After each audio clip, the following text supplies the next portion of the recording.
ওয়ালাইকুম আসসালাম। হ্যাঁ বাবা, আল্লাহ আমারে খুব ভালো রাখছে। না বাবা না, আমার জন্য কিছুই আনন্দ লাগবো না তোর। তুই যেদিন বাড়ি থেকে বাইরে হয়ে গেলি, বুকের যে জায়গাটা খালি হয়ে রয়েছে, তুই ফিরাইলে ওই জায়গাটা ভরা রইব।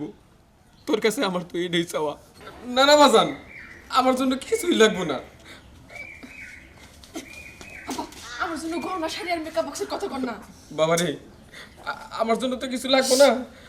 যদি পারস তোর মার লিগা সোনার চুরি আর বৌমা যা যা কইছে এইগুলো নিয়ে আহিস। আর শোন, পারলে তোর মার জন্য চেনও আনিস। ভালো মতো কনে ভাবে কইলে আনবো নাকি দূর। হ, বৌমা আর তোর মায়ের যা যা চাইছে সব আনিস বাবা, রাইখা দি। এই লোকটার মনে যে এত হিংসা না। বৌমা, যারা বিদেশ গেছে তারাই জানে যে কাজ করা কত কষ্ট। বিদেশের টাকা দিয়ে আমরা ভালো মন্দ খাই, কিন্তু তোমরা জানো না যে ওই টাকা কতটা কষ্টের। শোনো, টাকার মেশিন মনে করো, তাই না? আবার পোলাডারে টাকার মেশিন মনে করো।